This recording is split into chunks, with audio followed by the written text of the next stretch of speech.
Assalamualaikum warahmatullahi wabarakatuh. Selamat pagi anak-anak kuat SMK Negeri 1 Surabaya. Berjumpa kembali dengan Ibu Vina dalam pembelajaran Bahasa Indonesia. Kali ini kita akan belajar materi Bahasa Indonesia kelas 11 semester 1, menyajikan berita inovasi yang menghibur.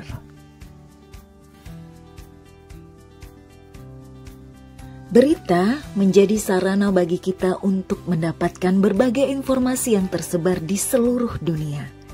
Terlebih dengan keberadaan internet saat ini, kita bisa menjangkau berita dari mana saja, kapan saja, dan di mana saja.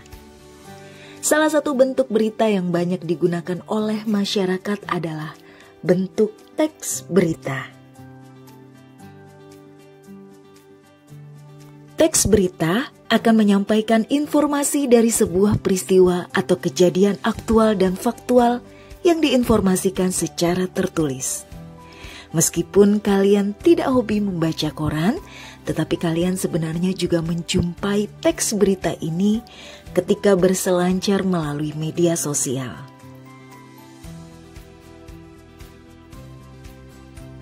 Simak uraian materi pembelajaran di berikut ini untuk menambah pemahaman kalian mengenai teks berita. Menemukan informasi aktual dan akurat dalam teks berita. Menurut Kamus Besar Bahasa Indonesia, berita memiliki arti cerita atau keterangan mengenai kejadian atau peristiwa yang hangat, kabar, laporan, dan pemberitahuan, pengumuman. Teks berita adalah teks yang melaporkan kejadian, peristiwa atau informasi mengenai sesuatu yang telah atau sedang terjadi.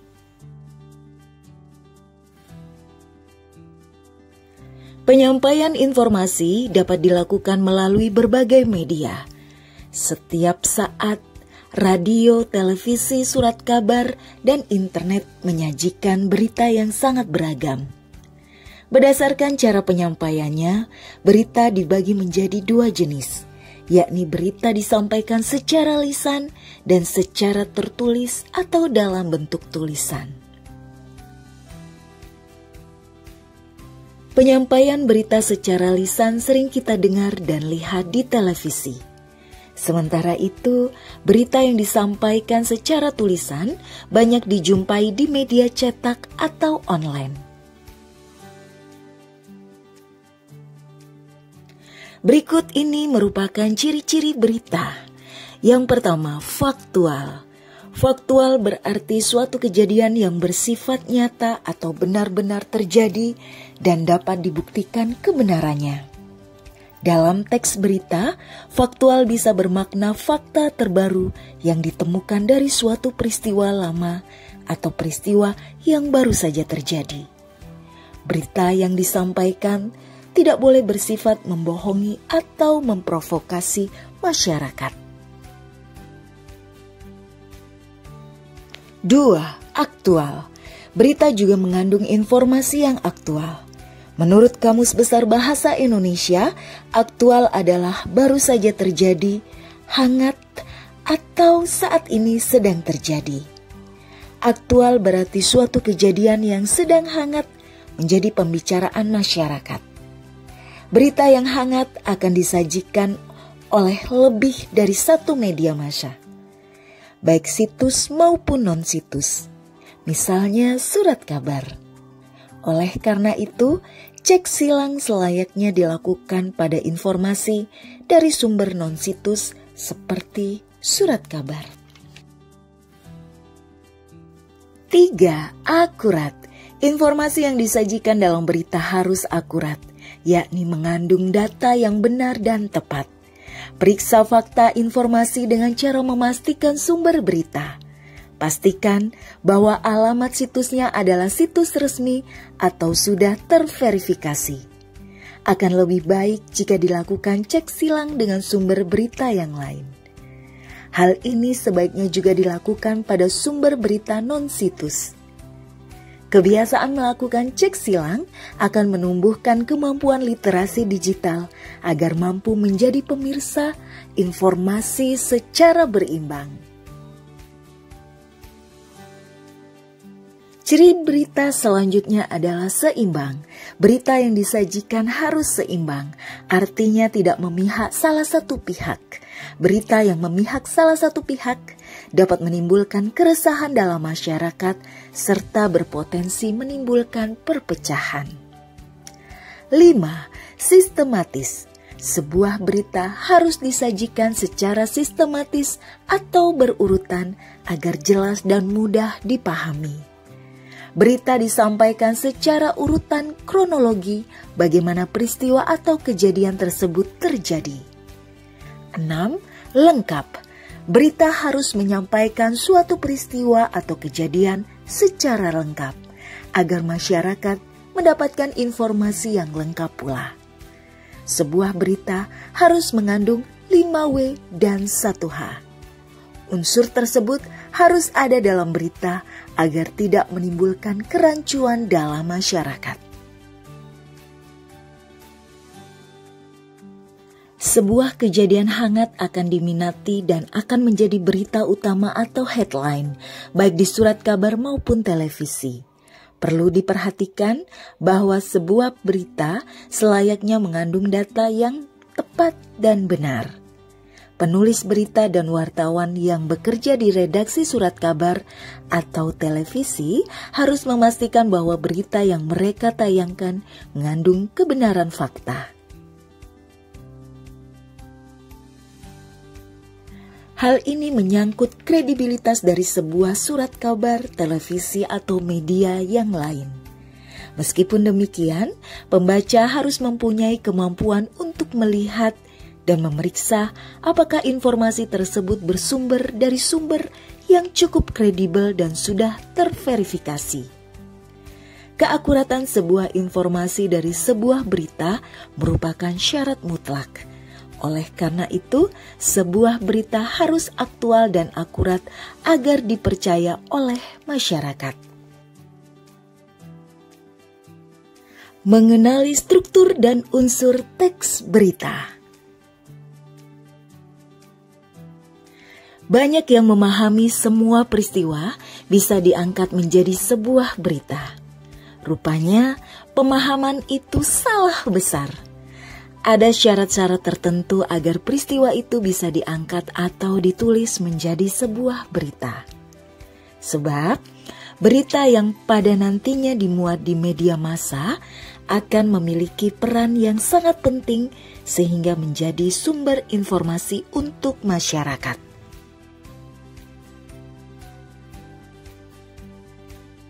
Perlu adanya penggalian fakta sedalam-dalamnya guna memenuhi informasi yang dibutuhkan masyarakat. Wartawan sebagai penulis berita perlu memilah informasi yang diterima agar menjadi berita yang layak disajikan dalam redaksi surat kabar, stasiun televisi, atau siaran radio.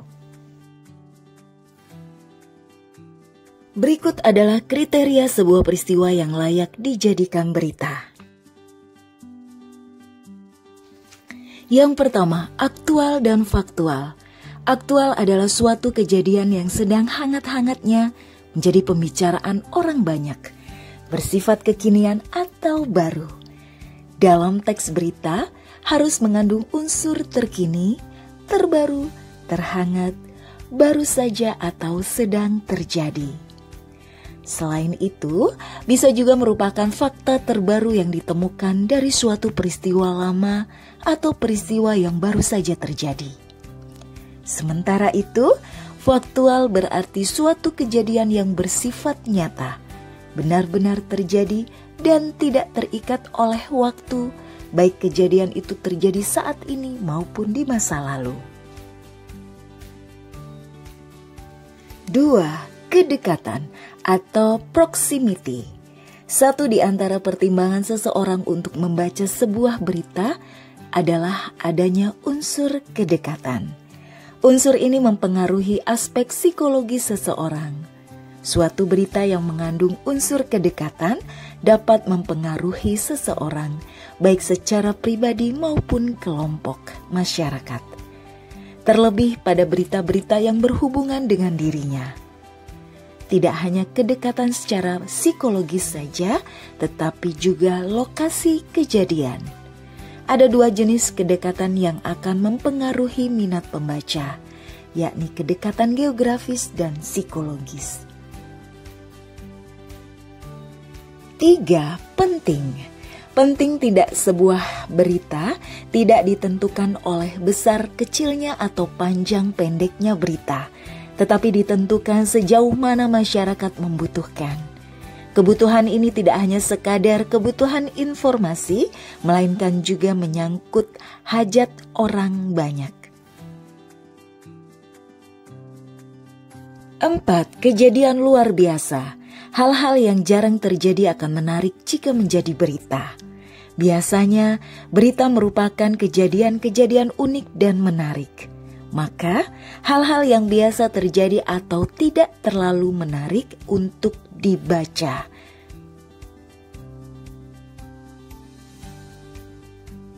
Ada dua kejadian yang biasanya dijadikan teks berita. Yang pertama, peristiwa tidak terduga. Peristiwa yang tidak terduga dan menyangkut hidup orang banyak. Contohnya kejadian bencana alam seperti gempa bumi, tsunami, gunung meletus, dan banjir. Yang kedua, peristiwa yang tidak pernah ada sebelumnya. Sesuatu dianggap luar biasa karena tidak pernah atau jarang ada sebelumnya. Hal ini biasanya peristiwa-peristiwa yang muncul atau terjadi pada umumnya. Seperti kambing yang memiliki 5 tanduk, atau seorang perempuan yang melahirkan 5 orang anak kembar sekaligus. 5. Tokoh. Makin populer seorang tokoh dalam berita, maka makin banyak diminati para pembaca. Lantaran seorang tokoh tersebut dianggap penting bagi seorang pembaca, maka rasa ingin tahu akan tokoh tersebut besar pula. Daya tarik seorang tokoh atau public figure merupakan satu di antara unsur yang diandalkan sebuah berita. 6. Ekspresi emosional atau human interest.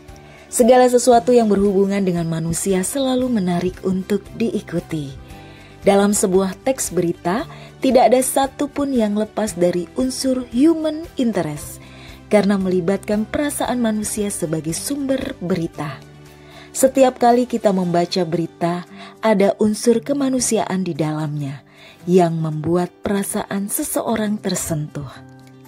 Sebuah kejadian atau peristiwa akan dapat menjadi sebuah headline surat kabar atau berita di televisi akan memenuhi satu atau lebih dari kriteria yang telah disebutkan.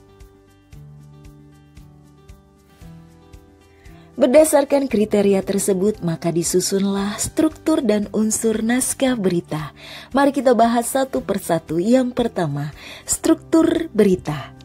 Struktur sebuah berita biasanya berbentuk piramida terbalik.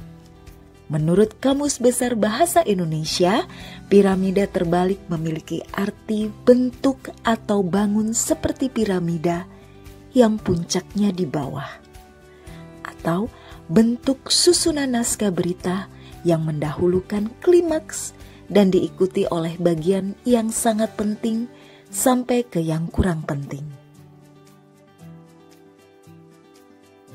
Struktur berita yang pertama adalah judul berita atau headline, yaitu identitas berita. Headline berguna untuk membantu pembaca agar segera mengetahui peristiwa yang akan diberitakan dan menonjolkan satu berita dengan dukungan teknik grafika.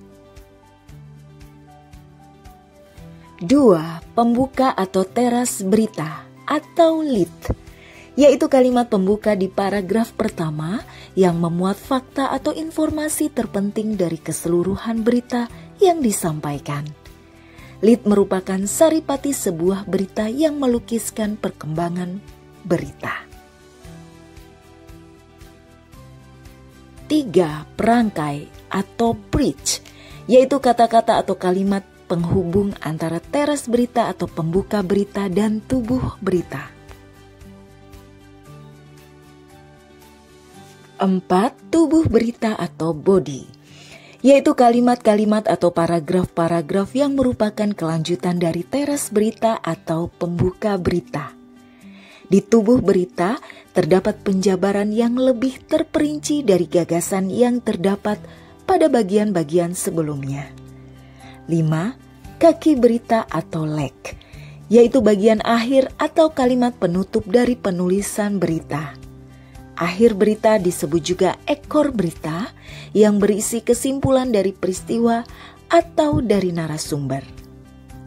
Susunan berita yang standar akan memudahkan penyunting atau editor melakukan pemotongan berita saat terjadi keterbatasan ruang halaman media atau waktu siaran. Penyunting akan memotong isi berita dari paragraf terbawah. Unsur teks berita. Dalam teks berita terdapat unsur-unsur yang membangun berita tersebut secara utuh sehingga bisa diterima oleh masyarakat dengan baik. Terdapat 6 unsur dalam berita, yakni 5W plus 1H. Unsur-unsur ini terdiri atas what, where, when, who, why, and how. Untuk memudahkan dalam mengingatnya, disingkat dengan adik Simba. Apa, di mana, kapan, siapa, mengapa, dan bagaimana. Mari kita bahas satu persatu. Yang pertama, what atau apa, yakni peristiwa yang diberitakan.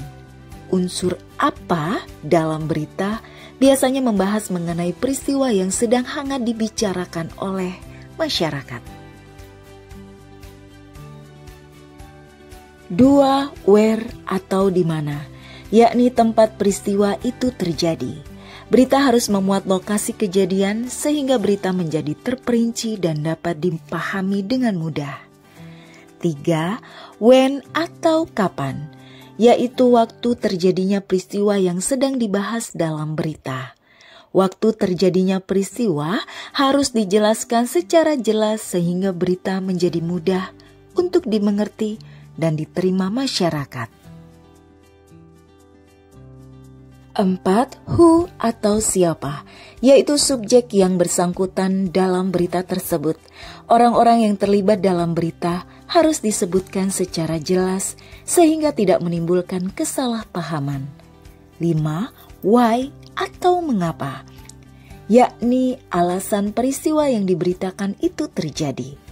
Unsur ini biasanya meliputi alasan dan latar belakang masyarakat atau peristiwa yang diberitakan. Dan yang keenam adalah how atau bagaimana, yaitu memuat bagaimana peristiwa tersebut bisa terjadi. Biasanya di bagian ini dijelaskan secara kronologi mengenai peristiwa tersebut dapat terjadi. Untuk membuat suatu teks berita, perlu disusun gagasan pokok yang mengandung jawaban terhadap unsur adik Simba dari suatu peristiwa. Setelah itu, pertimbangkan kelayakan gagasan pokok agar menjadi berita utama atau headline. Gunakan 6 kriteria sebuah berita layak dijadikan berita untuk menganalisis kemungkinan gagasan tersebut layak menjadi suatu berita. Memahami penyajian teks berita dalam bentuk vlog.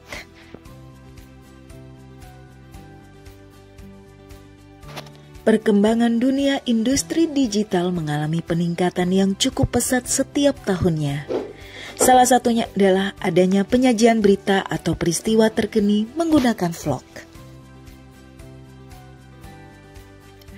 Menurut Kamus Besar Bahasa Indonesia, vlog adalah blog yang isinya berupa video. Oleh karena itu, dalam vlog kita menemukan beragam informasi yang penyajiannya dalam bentuk video. Vlog berarti video blog, yaitu video yang menampilkan peristiwa sehari-hari yang sedang dialami oleh naravlog tersebut. Naravlog adalah pengevlog, yaitu orang yang membuat vlog. Vlog mempunyai ciri-ciri sebagai berikut. 1. Mempunyai isi konten yang menghibur dan mendidik. 2. Gambar yang ditampilkan jernih dan mampu mendukung informasi yang ingin ditampilkan dalam vlog. 3. Audio yang ditampilkan jernih sehingga terdengar jelas oleh pemirsa. 4. Naravlog mampu menyampaikan informasi dengan bahasa dan sikap yang baik serta komunikatif. Video blog atau vlog menjadi salah satu tren yang merupakan peralihan dari blog. Bila dulu pengalaman sehari-hari dituangkan melalui kata-kata, kini lebih ke arah audio visual. Vlog dapat disajikan dengan mengunggah video yang menampilkan naravlog saat sedang berbicara secara langsung di depan kamera. Kejadian yang direkam itu berupa kegiatan saat sedang jalan-jalan, bermain game, menjelaskan suatu tutorial, dan sebagainya. Postingan vlog kini dapat ditemui di media sosial seperti YouTube. Dalam pembuatan konten video, terdapat beberapa tahapan khusus yang harus dilakukan, mulai dari tahapan praproduksi, produksi, hingga pasca produksi. Selain itu, konten yang dapat dibuat juga bermacam-macam, disesuaikan dengan kebutuhan dari kanal konten kreator tersebut. Konten yang sering ditemukan di media sosial yaitu dalam bidang pendidikan, tutorial, musik, komedi, gaming, hingga podcast. Durasi video dapat menyesuaikan dengan kebutuhan. Rata-rata durasi dari vlog biasanya sekitar 10 hingga 15 menit. Namun, menjadi seorang YouTuber atau konten kreator video di YouTube tidaklah mudah. Hal ini dapat diawali dengan membuat tayangan vlog yang baik dan menarik. Berikut adalah faktor-faktor yang harus diperhatikan ketika membuat vlog. Yang pertama, pemilihan tema. Ketika membuat sebuah vlog, pilihlah tema yang dapat memberikan informasi yang bermanfaat bagi masyarakat dengan penyampaian yang menghibur. 2. Penggunaan gambar yang jernih dan sesuai. Penampilan gambar adalah faktor penting karena vlog mengutamakan penampilan gambar. Pengambilan gambar dengan proporsional dan jernih sangat mendukung informasi yang disampaikan dalam vlog.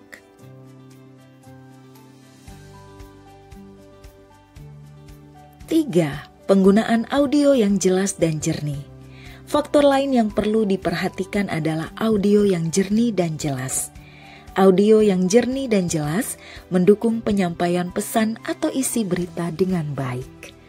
4. Kemampuan berbicara. Seorang naravlog perlu melatih kemampuan berbicara. Kemampuan berbicara harus didukung oleh penggunaan bahasa baku, kalimat yang tepat, intonasi, dan artikulasi saat membawakan sebuah teks. Proyek membuat vlog. Vlogging atau video blogging merupakan fenomena yang berkembang pesat dalam 5 tahun terakhir. Sederhananya, vlogging adalah tren blog video. Berbeda dengan postingan dalam blog tertulis, vlogging adalah membuat konten video. Meskipun awalnya dilihat sebagai hobi bagi generasi muda, vlogging belakangan ini menjadi pilihan yang bagus untuk segala usia. Bahkan kegiatan ini juga mulai ditekuni sebagai sebuah profesi dan sumber pendapatan utama bagi sebagian orang. Mayoritas vlogging dilakukan di platform YouTube. Dengan lebih dari 1 miliar pengguna aktif setiap bulannya, YouTube menjadi mesin pencari terbesar kedua setelah Google. Ini memungkinkan siapapun untuk membuat kanal atau saluran YouTube tersendiri. menghasilkan daftar putar atau playlist berlabel dari video yang diunggah, streaming video langsung, obrolan langsung dengan audiens, serta menawarkan banyak fitur lainnya.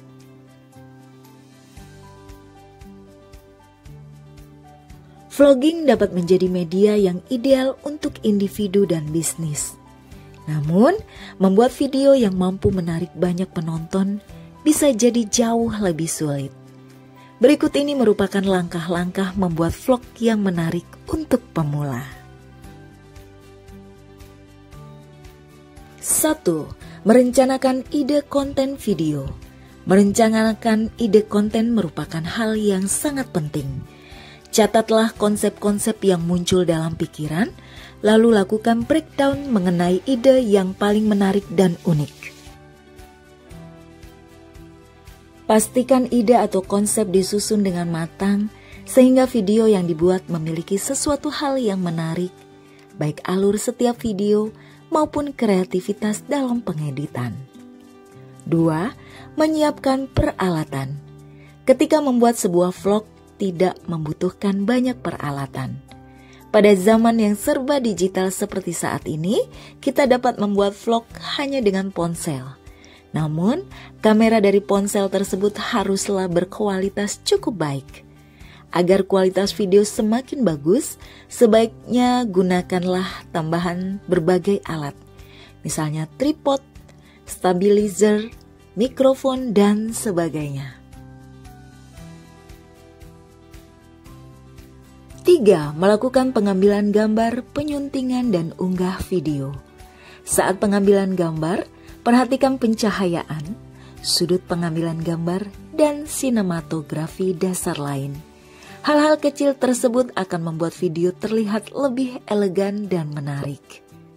Saat penyuntingan, dapat menggunakan berbagai perangkat lunak atau aplikasi yang mudah digunakan, baik yang menggunakan operasi Windows atau Mac. Sebelum mengunggah video ke akun kanal YouTube, lengkapi dengan judul, deskripsi video, dan gambar simbol video atau thumbnail yang menarik perhatian. Pemberian tanda pagar tertentu juga akan sangat membantu para calon penonton menemukan video yang diunggah. 4. Mempromosikan video. Langkah terakhir dalam membuat sebuah vlog adalah dengan mempromosikan karya video yang telah dibuat. Sebarkan informasi tautan video yang telah diunggah lewat akun media sosial yang dimiliki agar video tersebut dilihat oleh banyak orang.